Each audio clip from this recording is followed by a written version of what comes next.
एक जिज्ञासु ने प्रश्न पूछा है, शब्द बोला जाने के बाद वापस लिया जाता है क्या? दूसरा प्रश्न कि हम जीवन में जो भी किया और कर रहे हैं, हमें सफलता मिलती हुई नहीं दिखती। आप इन पर कुछ कहें।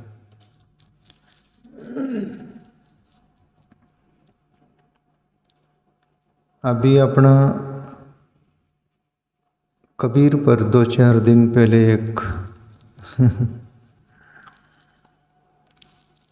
हो गया था ना, शब्द पर शब्द अंदर से बोला जाता है तो तराजू में तोल कर बोलना चाहिए।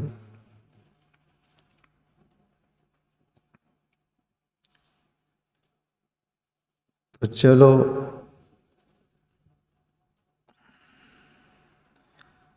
प्यारे मित्रों, शब्द प्रभु श्री राम भी कहीं पढ़ा हूं मैं कि वो धनुष बाण समुद्र को बहुत मनाए। समुद्र माना नहीं, 3 दिन बैठे रह गए थे कि वहाँ एक चौपाई है, कुछ तो भी चौपाई है।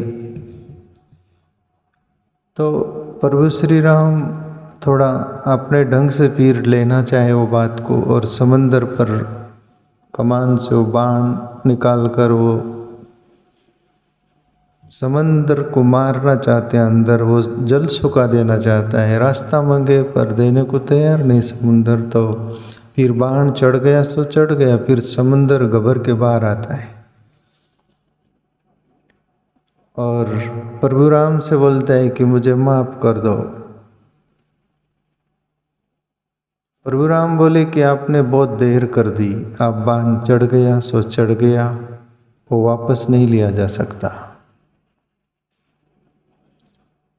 समंदर बोलते ही नहीं प्रभु, मेरे अंदर बहुत जीव रहते, वो सभी मर जाएंगे, आप बाण वापस ले लो। बोले वापस आप नहीं लिया जा सकता वापस। आप ये बोलो कि ये बाण मैं कहाँ छोड़ूं और किधर, उस दिशा की ओर मैं बाण चला दूं, मार दूं, पर वापस नहीं लिया जा सकता। ऐसा ही शब्द है प्यारे मित्रों, वापस लिया नहीं जा सकता। मैं भी पाल में रहा करता था, बापूजी पर जो बीती वो सब सुनाते थे बापू। कभी कभी पाल में कुछ ऐसे लोग थे, उनका नाम भी मालूम है, मैं नाम नहीं लेना चाहूँ,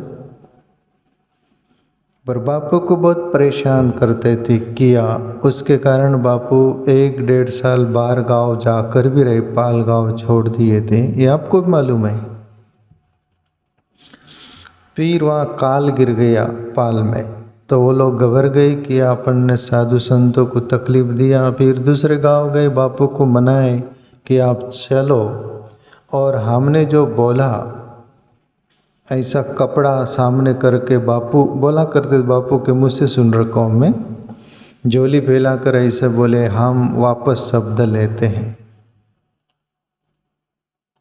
बापू माफ किए होंगे, संत संत हैं आखिर, पर वो जो बोला, जो दिल को दर्द हुआ, वो तो वापस नहीं हो सकता।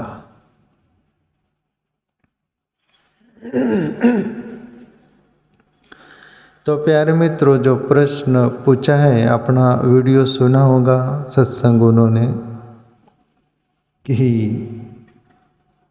शब्द आप जो बोल रहे थे, कबीर का दोहा कि वाणी मुँह से बोलना हो तो तराजू में जैसे तोल के दिया जाता है, कुछ वैसा तोल के दो। तो बोले हम तो किसको भी अनब शनब बोल देते, फिर पछतावा होता है, पछतावा होता है, फिर हमको लगता है कि क्या करे, माफ़ी मांग ले, क्षमा मांग ले, ऐसा कुछ होता है। जो हमारे से बोला गया वो तो वापस हो सकता है क्या? नहीं प्यारे मित्रों, वापस नहीं हो सकता। मैं एक दृष्टांत दूँ। एक किसान अपने पड़ोसी को गुस्से में आकर कुछ शब्द ऐसे बोले जिससे वो पड़ोसी को बहुत दर्द हुआ, गुस्सा आया और एक किसान को भी पश्चाताप हुआ कि मैंने ठीक नहीं किया। तो संत थे कहीं उनके अड़ोस पड़ोस में, वहाँ गए और संत के सामने प्रश्न रखते वो किसान की, प्रभु महात्मन, मैंने मेरे पड़ोसी को अनप शनप गाली दी है, बहुत सारा कुछ बोला है, अब मुझे पछतावा हो रहा है, तो वो शब्द मैं कैसे वापस ले सकता हूँ, वापस हो सकते हैं, ऐसा कोई रास्ता? संत बोले, संत क्रिया करूनी दाऊती वाली बात मराठी में बोलते हैं ना। संत कोई बताना चाहते हैं कुछ बातें हमें समझ में नहीं आती तो क्रिया करके बताते हैं। संत बोले कि शब्द वापस हो सकते हैं, आप पूछ रहे तो इसके पहले मैं उत्तर दूँ, आप ये काम करिए, फिर बाद में आपको उत्तर देता हूँ। वो आदमी बोले ठीक है। तो बोले ये पक्षी जो होते हैं ना, उसके पंख चुन लो बहुत सारे और एक झोली भर लो, एक थैली भर लो और नगर में 20 शहर में जाकर वो सब पंख रख दो एक जगह, चौराहा पर बोल दो, ऐसी जगह जहाँ लोगों का इधर उधर दौड़ना होता है, भागना होता है। वो बोले ठीक है, फिर मैं बोले आपका उत्तर देता हूँ, ये काम करके आ जाओ।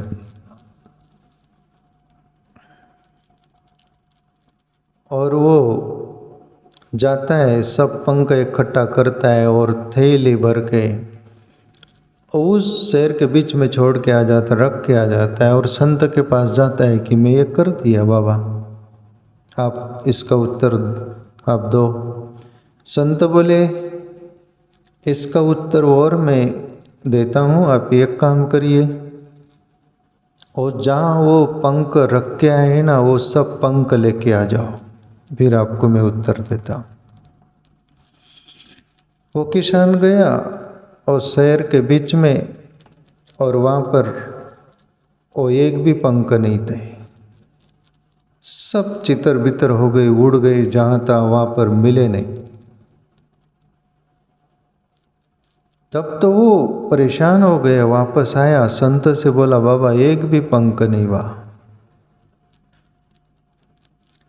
संत बोले कि बस ऐसे ही शब्द बोले जो हम बिना विचार कर, बिना तोले, उसको बिना समझ पाए, और लोगों को हम अनप शनप बोल देते, वो मोर पंख की तरह ही है, वो आप वापस नहीं ला सकता, वो वहाँ है ही नहीं, वो उड़ गए। ऐसे ही शब्द हमारे अंदर से बोला गया सो बोला गया, वो वापस हो नहीं सकते, वापस लेने की कोई विधा नहीं। ये एक फॉर्मेलिटी है, लोकाचार है, करुणावश सामने वाला क्षमा कर देता है पर कुदरत क्षमा नहीं करता। तो जो भी मेरे से प्रश्न किए उनसे मैं बोलूँ कि शब्द वापस नहीं हो सकते। हम पश्चाताप करके, एक बीच का रास्ता होता है एक्शन रिएक्शन इंटरेक्शन वाला, बीच में का समय याचना का वो मंग लो, पर जो घटना घट गई वो घट गई, अंदर जो दर्द ठेस पहुँच गई वो पहुँच गई। तो जिंदगी में कभी भी तुम अपन क्रोध के आवेश में आकर कुछ भी अनप शनप बोल देना, ये ठीक नहीं है। कबीर साहब इसी अंदाज में बोले, वाणी ऐसे बोलिए दिल का आपा खोए, औरन को शीतल करे आपू शीतल होए। ऐसी वाणी बोलो कि सामने वाले को ठंडक पहुँचे, शांति मिले। ऐसी वाणी मत बोलो जिसका दिल टूट जाए। दूसरा प्रश्न है कि जीवन में हम जो भी किया और कर रहे हैं, हमेशा हमें सफलता मिलती हुई नहीं दिखती।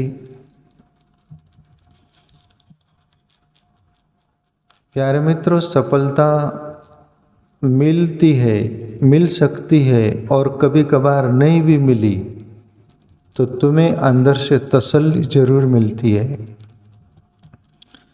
तुमने प्रयास किया, जितना तुम्हारी कैपेसिटी थी किया, और करने के बावजूद वो सफलता तुम्हारे हाथ नहीं लगी। निराशा, उदासी, दुख उतना नहीं होगा। आपको इस अंदाज में समाधान होगा कि हमने प्रयास जरूर किया है, हमने कोशिश जरूर की है। वो नहीं सफलता हाथ लगी तो कोई बात नहीं, पर हमारे से जितना हुआ उतना हम जी जान लगा कर तो कोशिश की है। आपको वहाँ समाधान रहेगा, दुख नहीं होगा। इस पर एक स्मरण और एक छोटा सा दृष्टांत आता है। यह प्रश्न पर सुकरात हुआ यूनान में। यूनान में सुकरात संत के बारे में आप सुने पड़े होंगे, तो अच्छे बुद्धिमान भी थे और संत थे।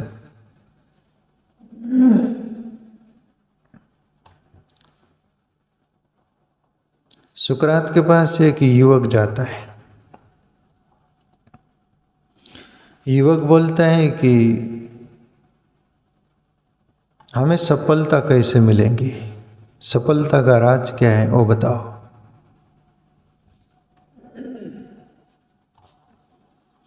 सफलता का राज बताओ। वो सुकरात संत थे, वो बोले कि कल नदी पर आ जाना, वहाँ मैं इसका उत्तर दूंगा। और वो युवक ठीक कल जो समय बोले थे सुकरात उस समय पहुँचते नदी किनारे। वहाँ नदी बहती हुई नदी थी, पानी था उसमें, और सुकरात भी पानी में उतर गए और वो युवक भी पानी में उतर गया। और सुकरात जो संत थे वो युवक को पकड़ा और पकड़ के दबोच लिया और पानी में डुबा दिया और ऊपर से बैठ गए जैसे उस पर। और सुकरात संत ताकतवर थे, वो युवक को हिलने नहीं दिए, उस पर बैठे रहे जैसे। वो युवक की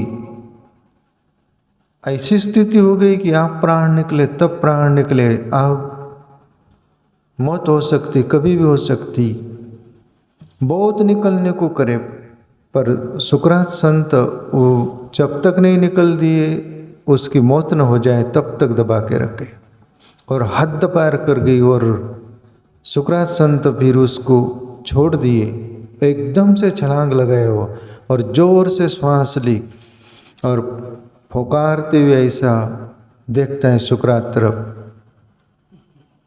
ये आपने क्या किया, मेरा प्रश्न क्या था और आपने किया क्या, आप तो आत्महत्या करने के लिए उतारू हो गए।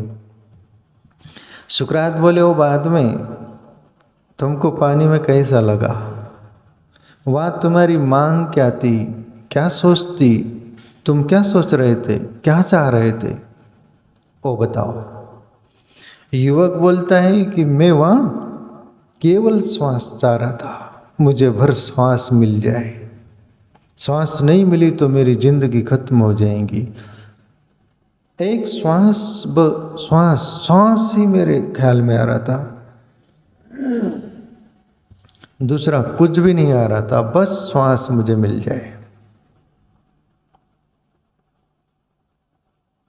सुकरात बोले केवल श्वास, बोले श्वास, बोले सफलता का राज यही है।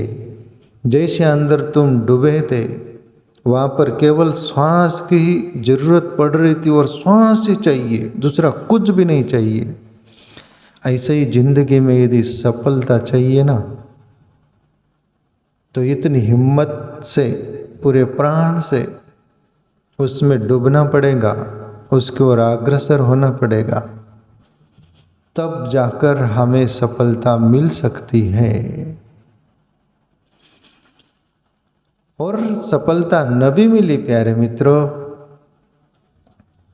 तुम्हें प्रसन्नता जरूर रहेंगी, खुशी जरूर रहेंगी, निराशा नहीं होगी। तो जिंदगी में हमें सफलता क्यों नहीं मिलती, यहाँ प्रश्न पर बातें। वैसे ही हम करते जैसे कुआं खोदना हो, 10-10 फीट के गड्ढे खोद डालते, पानी वहाँ नहीं लगा, दूसरा खोदते, पूरा खेत खोद डालते, कहीं पानी नहीं लगता, फिर हम बोलते कि पानी जमीन में है ही नहीं। पर एक ही जगह गहरा कुआं हमने खोदा होता तो पानी लग जाता, पानी मिल जाता। ऐसे ही हम धंधा करते हैं, कुछ बिजनेस करते, कोई पढ़ाई करते, कोई नौकरी जॉब कर रहे, कोई अनेक प्रकार का मिल फैक्ट्री, जहाँ भी कोई हमारा उद्योग का वो रहता है जीवन का लक्ष्य, वह हम पूरे प्राण से कर नहीं पाते। इसलिए हम कमेंट करने के लिए उतारू हो जाते कि हमने बहुत प्रयास किया, हमें सफलता नहीं मिली, हमें सफलता नहीं मिलती, सफलता कैसे मिलेंगी। सफलता प्यारे मित्रों पूरे प्राण से, हम कुछ भी करो पूरे प्राण से करो। महापुरुषों ने भी, संतों ने भी तो ये बहुत जोर दिया कि तुम कुछ भी करो, पूरे प्राण से करो, अपने को बचाओ मत, जरूर सफलता मिलेगी। तो जिंदगी में अपन आध्यात्मिक रास्ते है, ध्यान धारणा कर रहे, तो ध्यान जी जान लगाकर पूरे प्राण से करो कि मेरे अंदर परमात्मा है, अंदर ही मिलेगा, मेरे सद्गुरु ने बोला है। तो पूरे प्राण से ध्यान करो। आप पूरे प्राण से ध्यान नहीं करोगे और सोचोगे कि ध्यान में क्या रखा है, आग बंद करके कोई फायदा नहीं, छोड़ो, भक्ति करेंगे। कोई दूसरे साधु के पास जाओ कि बाबा परमात्मा कैसा मिलेगा, वो यदि भक्ति मार्ग का वो बोलेंगे कि लो टाल, मृदंग लो, तबला लो, पेटी लो, बजाओ, गाओ, भजन करो। भजन में भी तुम उतरे, वहाँ भी भजन सीधा जमा नहीं, तो फिर आगे और बढ़ोगे। आध्यात्मिक जगत में भी कोई बोलेंगे कि तीर्थ यात्रा करो, सब पाप ताप धुल जाएंगे, फिर आत्मज्ञान होगा, चले तीर्थ। कुछ भी जो बाह्य जगत का तुम आंतरिक जगत में जाना चाहते हो, ईश्वर को पाना चाहते हो, खोजना चाहते हो, मिला ही हुआ है। पर वहाँ भी तुम पूरे पूरे नहीं, उतले उतले यदि रहे तो वहाँ भी आपको मिलेगा नहीं कुछ, प्रयास जारी रहेंगी पर वो भी उतला उतली। तो पूरे गहराई से आध्यात्मिक जीवन में भी उतरो, भले नहीं मिले पर आपने जी जान लगा कर वो किया है तो परमात्मा अंदर ही बैठा है, वो जरूर देखता है। वो तुम्हारा एक एक क्षण जानता है, तुम्हारे एक एक विचार जानता है, तुम्हारा आंतरिक अंतर्यामी है उसका नाम। तो आंतरिक जगत में भी प्यारे मित्रों पूरे प्राण से डूबो करो, वहाँ सफलता जरूर लगेगी। भौतिक जगत में भी हम जो भी कुछ कर रहे हैं वहाँ भी पूरे प्राण से करो। ये जिंदगी एक संघर्ष ही है। कबीर साहब का बार बार बोलते ना, साधो कुछ उद्यम कीजिए, कुछ करो पूरे प्राण से। तो ये जो 2 प्रश्न थे, शब्द तोलकर बोलिएगा और कोई भी कार्य करो उसमें पूरे प्राण से डूब कर करो, वहाँ सफलता जरूर मिलेगी। नहीं भी मिलेंगी तो भी आपको समाधान रहेगा। बस ये 2 प्रश्न पर इतना ही।